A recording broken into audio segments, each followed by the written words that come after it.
Live music is incredible, but the toll that it takes on the people who put on any kind of show is immense, and it's not discussed enough.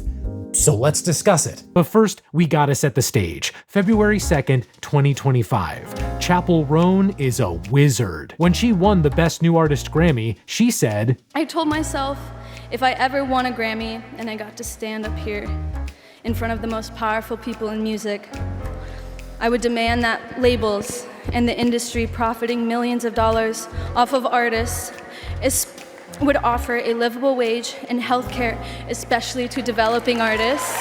Her speech was the most discussed of the night. A lot of people applauded Chappell for her honesty, and it kicked off a lot of talk around health insurance, the music business, and how even the biggest musicians aren't guaranteed coverage. A lot of the focus around mental health in music goes to the artists, which makes sense, they're the most visible, but the music business is made up of people aside from artists. It's like my man Connor For Real once said, "It takes a village to make me look dope." Today, I'd like to turn that focus to some of the folks behind the scenes. And to do that properly, I'll need some help. I am Courtney Clemson, and I am the executive director of the Roadie Clinic. I tend to say founder, but the other guy on this channel would be my co-founder. I'm Paul Clemson. I'm the co-founder of the Roadie Clinic with Courtney and a professional audio engineer. Courtney and Paul have been in the live sound world for nearly 2 decades now. You've probably heard Paul's work as a live sound engineer for artists like Justin Timberlake and Kelly Clarkson, and his multi-year stint with Jimmy Fallon, working on both Late Night and The Tonight Show. So what is it like to tour with these huge musicians? Sex, drugs, and rock and roll, baby. It's 33 buses, 30 some semis of stuff, 80 to 100 people moving a small city every day. You don't talk about family. You certainly don't bring them to the show. I mean, that's where you have your burner phones and you have your other life. If you put anybody from the audience into our shoes, they may last a day. It's like one of the last cowboy jobs, really. Working in live sound has benefits, of course. You get to travel the globe unless you're working with B.O.B. You get to work with other musicians, maybe even the biggest artists in the world. You get to pursue your passion in life. But what about the day-to-day operations? For one thing, just think of the strain it takes on your body to work in live sound. You're on your legs all day. You're moving heavy gear. You eat 1 full meal a day, if any at all. You score a few hours of sleep, maybe, and a good chunk of your sleep will be on a bus moving 60 miles per hour. Remember, sleep is one of the 5 necessary things in life. Everything else is a bonus. Touring now at 34 is not as fun as it was at 20. Man, the mental toll it takes on you, the unfamiliarity, a different bed every night. It's not just the wear and tear on your muscles and joints, though. Think about your hearing. I already did a PSA on hearing protection at shows, but that was geared towards general concert goers, people who see a show a month, maybe a show every couple of weeks. Imagine what happens to your hearing when you're at these shows night after night after night. If you work in live sound, you can basically kiss your ears goodbye, which would be impressive, I'm not gonna lie. Another big downside, family, or lack thereof. You being on the road for most of the year means that you're away from your partner or your kids for most of the year. He did John Legend when he was a baby. He's actually on his tour right now doing his 20th anniversary of Get Lifted. Paul was on the Get Lifted tour when it was just doing little theaters around the country. And we didn't see each other for 9 months. But we thought, oh my gosh, you made it. It's all okay until it's not okay. It all works when it's working. And you can see that. And that could be working for 15 years. That could be working for 25 years. But the moment that kind of stream ends and the process is broken, and now that either person or both or the whole group has to deal with this new reality, that's kind of where you can see in a lot of occasions the train hitting the wall. Why has the situation around live music gotten so bad? To answer that question, I'll need some help from my good friend, Ellie, the elephant in the room. Hi. COVID.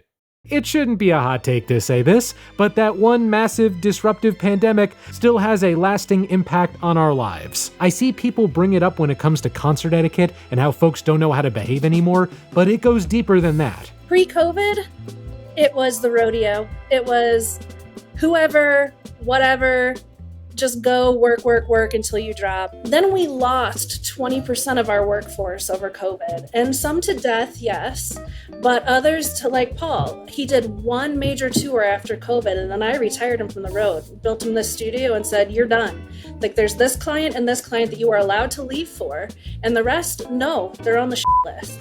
And that's out of safety, that's out of ear health. We've worked with too many people where the human elements, I want to be able to hear when I'm 75, just goes right out the window. COVID also impacted the live sound industry through something called the skills gap. To put it simply, the distance between where people are with their skill set and where they should be is getting larger. The World Economic Forum found earlier this year that skills gaps are the predominant barrier to transformation across most industries and economies. These big vendors are scrambling to find new people, and these people are going to come with less education and way less experience. So now you're seeing all these reports of accidents happening, of shows getting canceled, of this, that, and the other. And we didn't see that as much pre-COVID because we had an incredibly cohesive crew. They'd probably worked together before. They'd been in the industry together before. And now you go to a tour prep and you're like, there are at least 30% of the people here have never toured a big gig before. At least 30% are just being put on this. Let's see how they do. Oh, they mess up? Well, we got nobody to fill their shoes, so sorry. Now, you might think that this skills gap would be relatively easy to fix. Live sound is very much a field where you learn by doing. Just have young sound engineers go out, work at small to mid-sized venues, and bam, you're good, right? Except, where are those venues? Another big part was a lot of the small venues closing up shop or being acquired. Traditionally, and this is how I came up, was, you started on the smaller gig, you were in the club, and then maybe your friend's band blew up and all of a sudden you're traveling regionally. A lot of the best engineers I've ever worked with had a local, regional background and then got to the national tour. And there's a few roads that exist because of other forces that are now just tossing in people who had never flown PA before and they're doing arena shows. They attempt to do some training, but a lot of roadieing comes down to what I call show vision, which comes from doing a bit of theater in high school and college. And, knowing what downstage center means as a kind of magical spot. I want to stress, all of this impacts us too as concert goers. If the people running shows are not trained properly or not given the resources to succeed, that means shows that sound worse, a higher chance of technical issues, frustrated musicians, and at worst, a higher chance of accidents and injuries. Now, this might surprise you, but there has been resistance to initiatives like this, improving mental health awareness for live touring pros and musicians as well. I mentioned Chappell Roan's Grammy speech earlier and how it was the most talked about, but it was also met with more pushback than you would expect. Well, isn't that f***ing precious? I wouldn't say any of the resistance has been outwardly against this kind of change, but just very skeptical. Skeptics seem to think A, advocates for change want to just not work at all, or B, they don't actually care because they're not immediately giving everything they have to solve the problem at this very second. How dare Chappell speak out about this when she didn't present a fully laid out multi-year plan to fix American healthcare with her 2 minutes on the Grammy stage? On the first point, I don't think anyone advocating for better working conditions expects to be treated like royalty. There are downsides to every kind of job. You work as a plumber, you put in long hours and wreck your body. You work a desk job, sitting all day messes with your posture. You work as a YouTuber, everyone just can't stop trying to kiss you. And on the second point, I'm sorry, but that's such a myopic way to view life.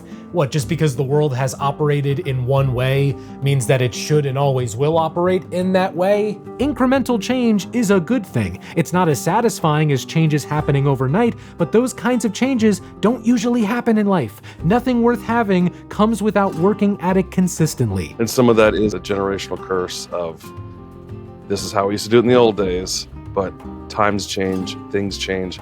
If we didn't love this industry so much, we would not have been this invested. It's been like, buy out. But again, she's seen years of it. I've seen years of it. And we can't look away.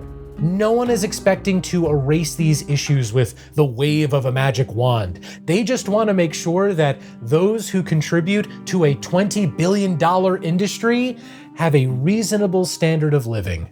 I think one other reason people were skeptical was because Chappell was the one talking about it, and some folks just don't like her. But remember what I said earlier this year. If she wins anything that night, I think she should be allowed to kill one person. I'm just saying, keep your head low if you know it's good for you. So what do we do now? Well, first off, if you're someone who works in live sound, you have resources you can take advantage of and people you can turn to, like the Roadie Clinic. We have roadie.rx. That's our first, the only telemedicine platform in touring. It's 24/7 telemedicine, 24/7 virtual mental health care, 300 medications free of cost, all fillable in a local pharmacy network of more than 18,000 pharmacies that have been vetted to be by every venue in America. DocuDirect. That's our passport and visa collective. That's run by one of our former roadies, Candace, and she has been working in passport and visa land for the last 5 years. She can get a passport turned around in 24 hours, which doesn't suck. Crew Peeps is our roadie partner network. Once a month, we have a support group, and there's always a clinician on board there just to make sure if any of us need that extra little clinical support, we've got it. We've got peer chats. That's probably our most utilized. You know, I had a person come to me the other day, and he was like, I'm being abused on this tour. They've asked me to do 3 times as much as I signed up for. I'm not getting paid. And so to be able to walk him through and say, if you quit, here's the ducks you need to have in a row. And for him to be able to come back to me and say, I was able to quit and walk away, and I was validated in doing so because of it. Roadies in Recovery is our final proprietary offering. That is our 12-step meeting run by roadies for roadies. Their services go beyond the online, though. You see, there's this place called Real Life. It's cool they have Sbarros. And Paul and Courtney have been busy building a base in Niles, Michigan. And so now we're taking our 20-some years together and rolling it into entertaining people here in this Midwest crossroads as well. We have a back alley, and the goal is to own the buildings that are in that back alley so that we never have to bother a neighbor with a noisy roadie or smoking or anything like that, right? And eventually we'll have kids camps where roadie kids can come and meet other kids that get their lifestyle. I just think we have the skills we need between the two of us and the team that's moving here and the contractors that we've chosen. Like, we've just got this solid team, and if people would just let us loose, like, game on. It'll be the same vibe as what we've built here, and there's not been a person that walks through that doesn't comment on, what is this feeling I'm feeling? Like, I've just never experienced. What is that? It's like this safety, but warmth, but it's like, it's like Make-A-Wish for adults? Like, these are words that have been spoken. Putting on a concert, a festival, a tour is a ridiculous amount of work. And the people who put in grueling 18-hour days, who don't eat or sleep well, who don't get to see their families for most of the year, also that we can see our favorite artists perform, they deserve to be taken care of. If you're someone in this line of work and you need help, know that you are not alone. Places like the Roadie Clinic and Backline and Music Cares exist. I've left the Roadie Clinic's info in the description if you want to learn more about them. Also, if you know someone in this line of work who could use these resources, let them know there are places they can turn to, places that will make them feel safe. But don't forget, there are things that you should be doing to make sure that you are safe at the next concert you go to. Check out this video next if you want to make sure that you can hear sounds for the rest of your life, like this sound.